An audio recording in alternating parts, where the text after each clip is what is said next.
Shalom semuanya. Pada tanggal 17 Agustus 2024, kita merayakan hari ulang tahun kemerdekaan Republik Indonesia yang ke-79. Tuhanlah yang memberi kemerdekaan bagi Indonesia dari segala bentuk penjajahan.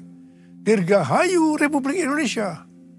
Damailah Indonesiaku, damailah Indonesiaku, damailah Indonesiaku.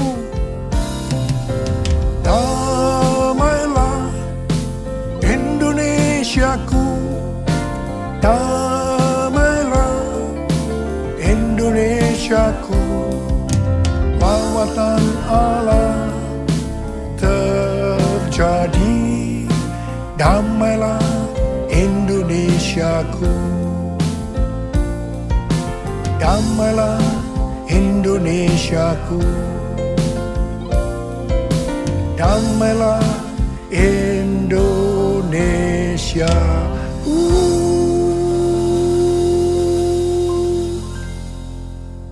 Pada bulan Agustus yang merupakan bulan bersejarah bagi bangsa Indonesia, Tuhan juga mengingatkan kepada kita yang percaya bahwa kita sudah dimerdekakan dari penjajahan hukum dosa dan hukum maut.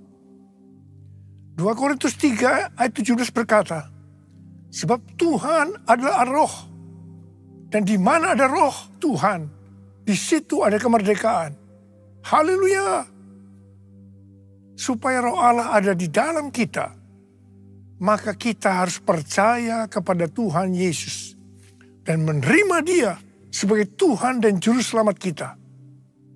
Tuhan sedang berbicara kepada kita tentang tahun 2033, bahwa pada tahun 2033, setiap orang, everyone, mendapat kesempatan untuk berjumpa secara autentik dengan Tuhan Yesus melalui kuasa dan hadirat Roh Kudus.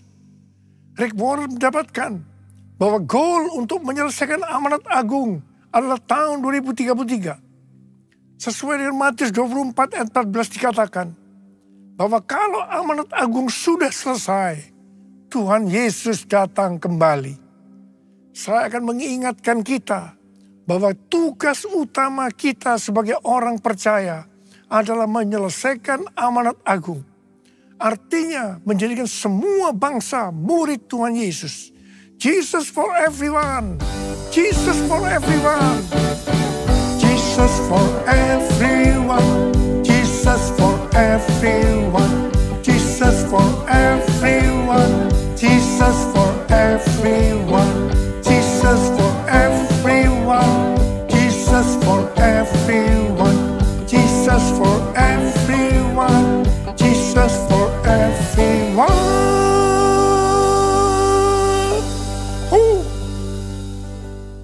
Tanggal 21 sampai dengan tanggal 25 Juni 2023 ada konferensi Empowered 21 di Amsterdam dengan tema Everyone.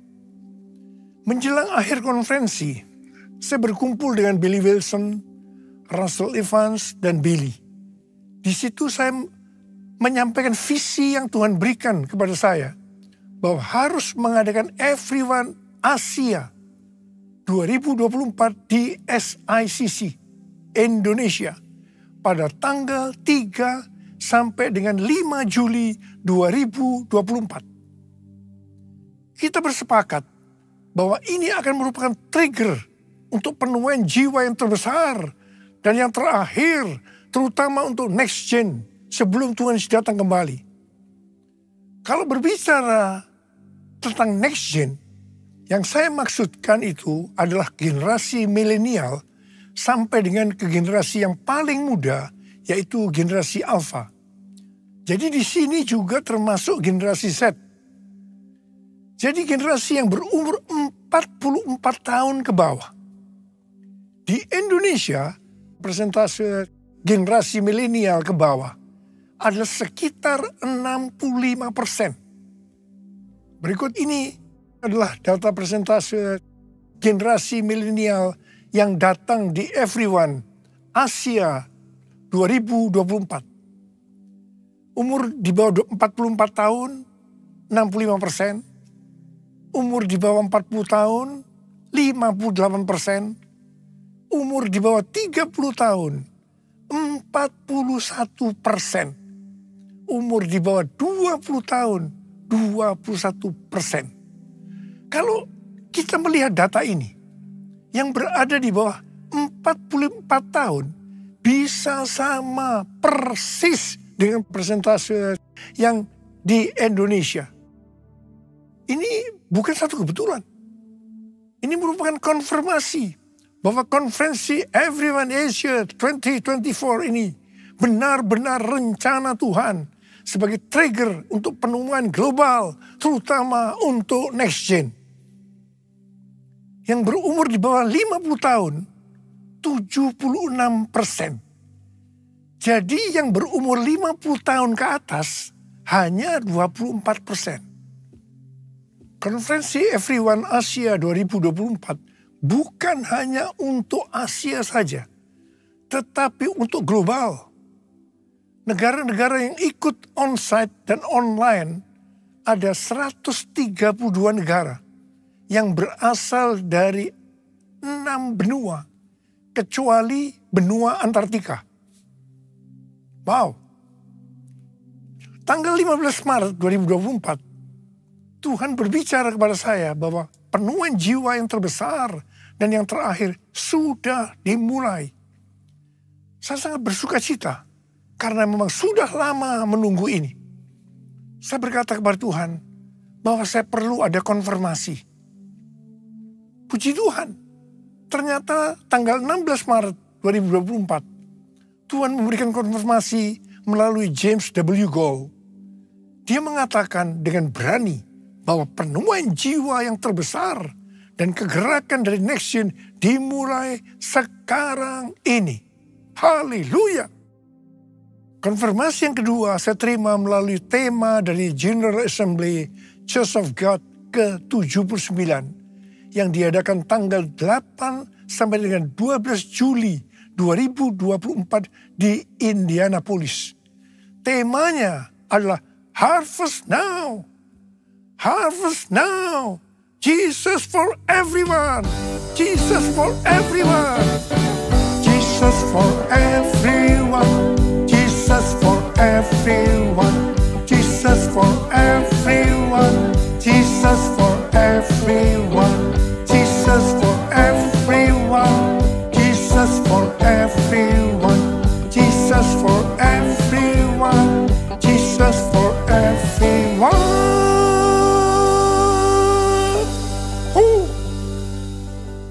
Sesuai dengan Yesaya 60 ayat 1 sampai dengan 3, maka Tuhan berbicara kepada kita untuk bangkit jadi teranglah. Bangkitlah, menjadi teranglah, sebab terangmu datang dan kemuliaan Tuhan terbit atasmu. Sebab sesungguhnya kegelapan menutupi bumi dan kekelaman menutupi bangsa-bangsa, tetapi terang Tuhan terbit atasmu dan kemuliaannya menjadi nyata atasmu. Kalau kita bangkit dan menjadi terang, maka bangsa-bangsa dan raja-raja akan berduyun-duyun datang kepada terang yang terbit atas kita. Dengan kata lain, kalau kita bangkit jadi teranglah, maka akan terjadi penuaian jiwa besar-besaran secara global. Pentakosta ketiga sedang turun, sehingga penuaian jiwa yang terbesar dan yang terakhir sudah dimulai. Harvest now, harvest now, Jesus for everyone. Bangkit jadi teranglah, itu berarti kita harus menjadi terang. Tidak kadang-kadang terang, kadang-kadang gelap, tapi harus terang terus. Imamat 6 ayat 12 dan 13 berkata bahwa api di atas mezbah tidak boleh padam. Kita ini adalah mezbah. Api dalam mezbah atau tubuh ini harus tetap menyala. Jangan sampai padam. Ada 3 macam api. Yang pertama api Roh Kudus. Yang kedua api kasih. Yang ketiga api doa, pujian dan penyembahan. Mengenai api Roh Kudus, kita harus dalam kondisi penuh Roh Kudus. Untuk menyelesaikan amanat agung, tidak bisa dengan kekuatan sendiri. Harus dengan kuasa Roh Kudus. Pada waktu murid-murid Tuhan Yesus akan dipakai untuk menyelesaikan amanat agung, pertama-tama Tuhan memenuhi mereka dengan Roh Kudus. Pada saat mereka dipenuhi dengan Roh Kudus atau dibaptis Roh Kudus, tanda awalnya adalah berbahasa roh. Baru setelah itu mereka dipakai Tuhan dengan tanda-tanda dan mujizat. Dan yang lebih penting lagi, cara hidup mereka berubah. Mereka bertekun dalam pengajaran rasul-rasul. Atau sekarang bisa disebutkan, mereka suka membaca Alkitab. Mereka suka berdoa. Mereka suka hidup dalam unity. Mereka suka memberi. Mereka suka memuji Allah dan bergembira. Tulus hati atau hidup berintegritas. Dikatakan bahwa mereka disukai semua orang. Dan tiap-tiap hari jumlah orang yang diselamatkan bertambah. Haleluya. Mengenai api kasih, kalau melihat Wahyu pasal 2, di situ Tuhan berkata tentang jemaat di Efesus sebagai berikut. Mereka rajin, tekun, tidak mengenal lelah.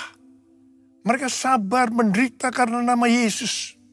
Mereka tidak dapat sabar melihat yang jahat, yang mengatakan dirinya sebagai rasul, tetapi ternyata rasul palsu. Mereka membenci perbuatan-perbuatan pengikut Nikolaus yang juga dibenci Tuhan. Wow, jemaat Efesus, jemaat yang hebat.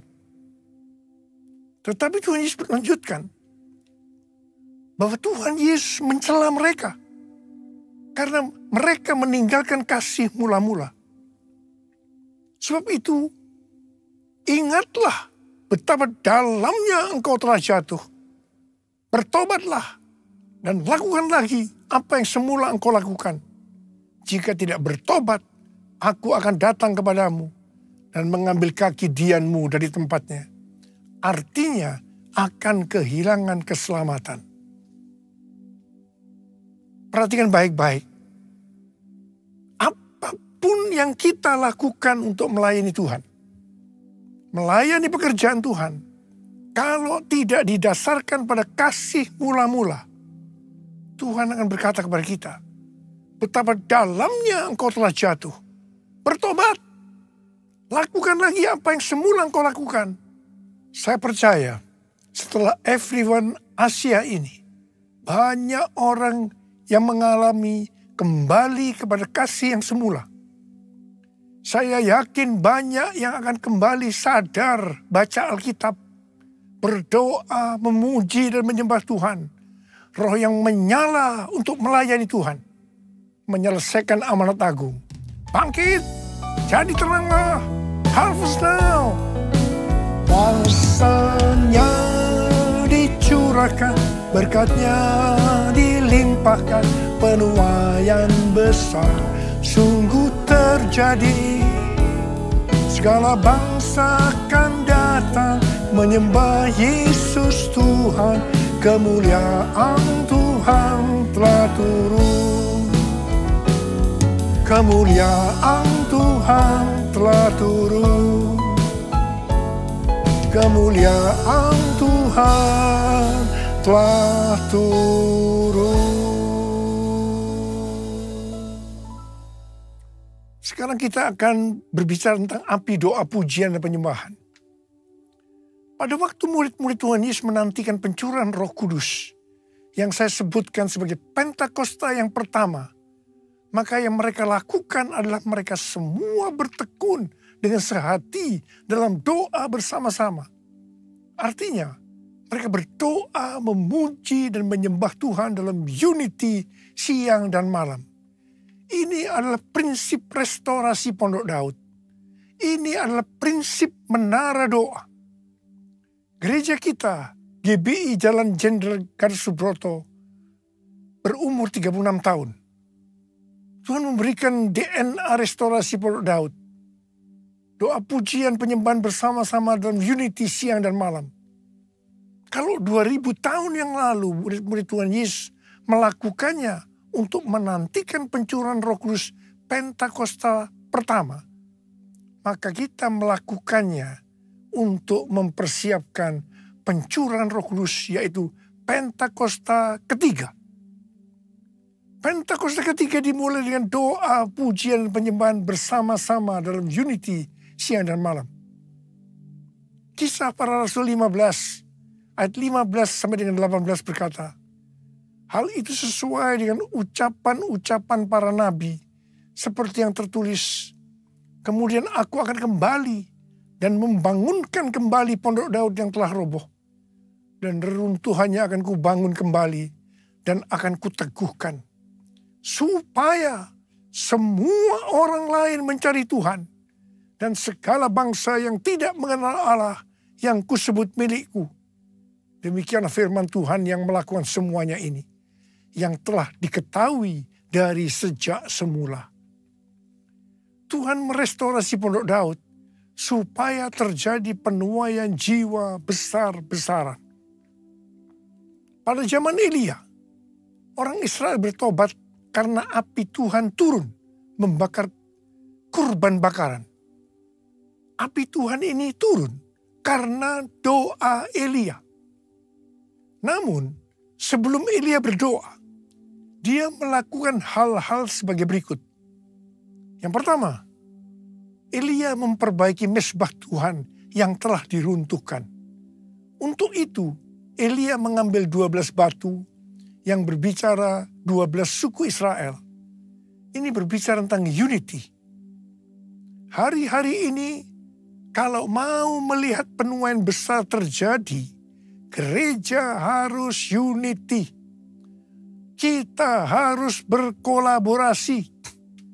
Supaya unity terjadi, gereja jangan hanya fokus kepada kepentingan dirinya sendiri, tetapi juga harus melihat kepentingan yang lain juga. Yang kedua, Elia memotong-motong lembu sebagai kurban bakaran dan meletakkannya di atas kayu di atas mezbah itu. Sesuai Roma 12 ayat 1, maka kita harus mempersembahkan tubuh ini sebagai persembahan yang hidup, yang kudus, dan yang berkenan kepada Allah. Itu adalah ibadah yang sejati. Hari-hari ini, Tuhan membersihkan gerejanya, supaya gerejanya mempersembahkan kurban kepada Tuhan dalam kebenaran. Gereja Tuhan harus kudus, supaya api kemuliaan Tuhan turun, sehingga akan terjadi penuaian jiwa besar-besaran. Hal yang ketiga, Elia menyiram kurban bakaran itu dengan air sebanyak 12 kendi. Air pada waktu itu merupakan sesuatu yang mahal harganya. Karena masa kekeringan selama 3,5 tahun. Jadi kalau mau melihat penuaian jiwa besar-besaran, maka kita harus mempersembahkan sesuatu yang mahal kepada Tuhan. Sesuatu yang mahal itu mungkin berupa uang, waktu, pekerjaan, atau harga diri, atau mungkin masalah pengampunan. Tuhan mau agar sesuatu yang mahal bagi kita dipersembahkan kepada Tuhan. Jadi kalau kita mau melihat pencurahan api Roh Kudus yang dahsyat, yang mengakibatkan penuaian jiwa yang terbesar dan yang terakhir, maka kita harus melakukan seperti yang dilakukan oleh Elia. Yang mau katakan amin.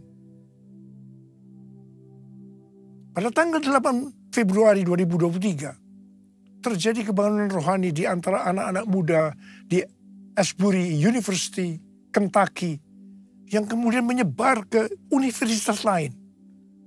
Apa yang sebenarnya mereka lakukan? Apa yang sebenarnya mereka kerjakan? Mereka berdoa, memuji dan menyembah Tuhan bersama-sama dalam unity siang dan malam. Itu yang mereka lakukan. Saya percaya pola penuaian jiwa ke depan ini sampai dengan tahun 2033 adalah melalui doa, pujian, penyembahan dalam unity siang dan malam. Perjalanan penyelesaian amanat agung sampai tahun 2033 diibaratkan sebagai perjalanan orang Israel memasuki tanah perjanjian yang dipimpin oleh Yosua. Pada waktu itu Yosua berkata bahwa mereka akan memasuki tanah perjanjian melalui jalan yang belum pernah dilalui sebelumnya. Untuk itu mereka akan dituntun oleh tabut Allah. Supaya mereka tahu tuntunan itu, maka jarak dengan tabut Allah harus sekitar 2000 hasta. Sekitar 914 meter. Demikian juga dengan kita. Untuk menyelesaikan amanat agung sampai dengan tahun 2033. Kita akan melalui jalan yang belum pernah kita lalui sebelumnya. Untuk itu kita akan dipimpin oleh Roh Kudus. Supaya mengerti tuntunan itu, maka kita harus banyak berdoa, memuji dan menyembah Tuhan dalam unity siang dan malam. Seperti yang Yosua katakan kepada bangsa Israel dalam Yosua 3 ayat 5. Kuduskan dirimu, sebab besok Tuhan akan melakukan perbuatan yang ajaib di antara kamu. Seperti itu juga yang harus kita lakukan. Kita harus hidup kudus. Tuhan berbicara kepada kita. Penuaian jiwa yang terbesar dan yang terakhir sudah dimulai. Harvest now. Harvest now. Jesus for everyone. Jesus for everyone. Saya mau berdoa buat saudara. Ada berapa banyak yang berkata, Tuhan, saya mau dipakai oleh Tuhan untuk menyelesaikan amanat agung. Mari angkat tangan kita. Minta kuasa Tuhan turun saat ini. Untuk mengurapi kita. Memberikan kepada kita kuasa. Curahkanlah kuasa-Mu Tuhan. Mujizat terjadi di tempat ini. Curahkanlah kuasa-Mu Tuhan. Mujizat terjadi sekarang ini. Curahkan ya Tuhan. Curahkanlah kuasa-Mu Tuhan. Mujizat terjadi di tempat ini. Curahkanlah kuasa-Mu Tuhan. Mujizat terjadi sekarang ini. Mujizat terjadi sekarang ini. Mujizat terjadi sekarang ini. Mari berbahasa roh saat ini.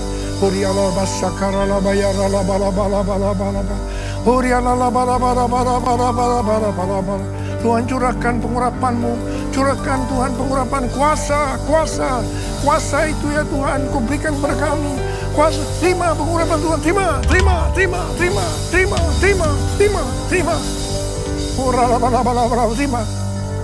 Dalam nama Yesus.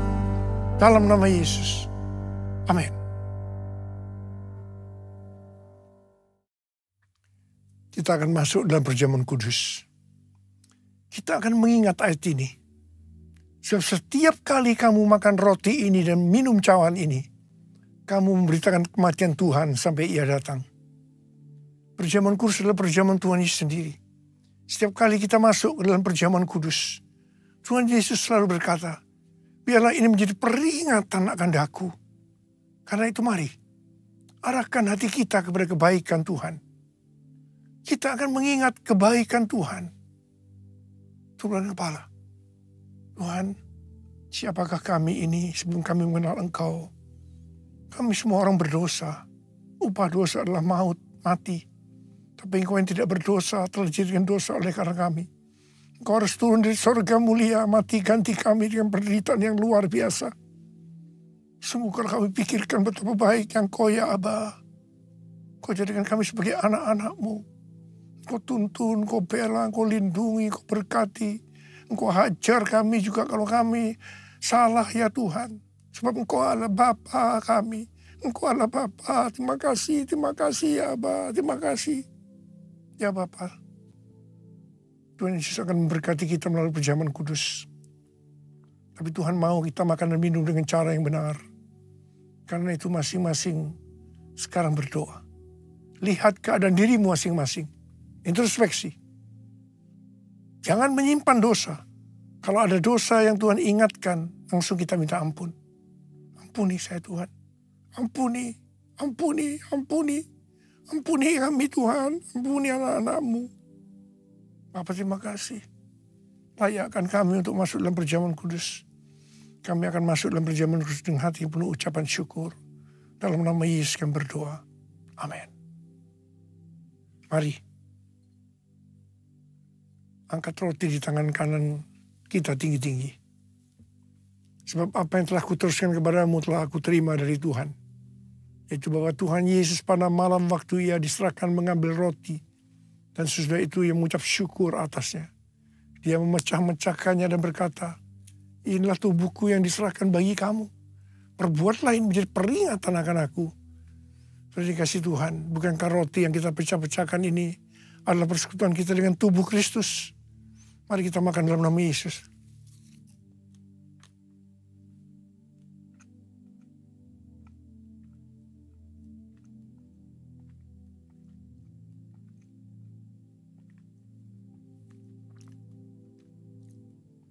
Angkat cawan di tangan kanan kita tinggi-tinggi. Demikian juga ia mengambil cawan sudah makan lalu berkata, cawan ini adalah perjanjian baru yang dibenteraikan oleh darahku. Perbuatlah ini setiap kali kamu meminumnya menjadi peringatan akan aku. Sudah yang dikasih Tuhan. Bukan cawan pengucapan syukur yang atasnya kita ucapkan syukur adalah persekutuan kita dengan darah Yesus. Mari kita minum dalam nama Yesus.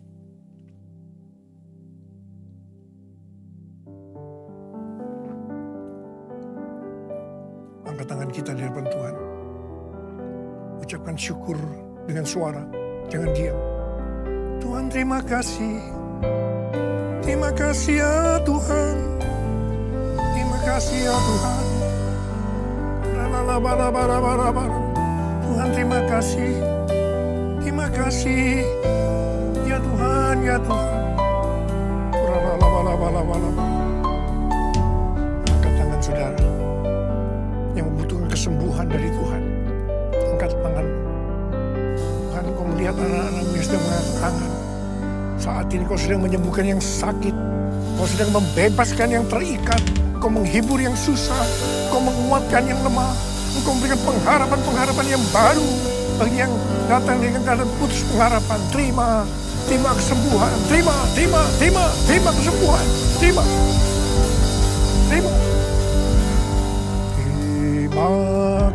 kasih Yesusku. Terima kasih Yesusku. Puji syukur hanya bagi Tuhanku. Terima kasih Yesusku. Terima kasih Yesusku. Puji syukur hanya bagi Tuhanku. Terima kasih Yesusku. Terima kasih Yesusku. Puji syukur hanya bagi Tuhanku. Terima kasih Yesusku. Terima kasih Yesusku. Puji syukur hanya bagi Tuhanku. Puji syukur hanya bagi Tuhanku. Puji syukur hanya bagi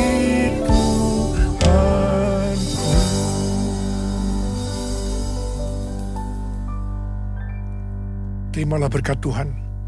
Kasih karunia yang berlimpah-limpah daripada Allah Bapa dalam Anak yang tunggal Yesus Kristus. Persekutuan yang manis dengan Roh Kudus menyertai kita semua. Mulai hari ini sampai Tuhan Yesus datang menjemput kita di awan-awan. Dan bahkan sampai selama-lamanya. Yang percaya bersama-sama katakan, Amin.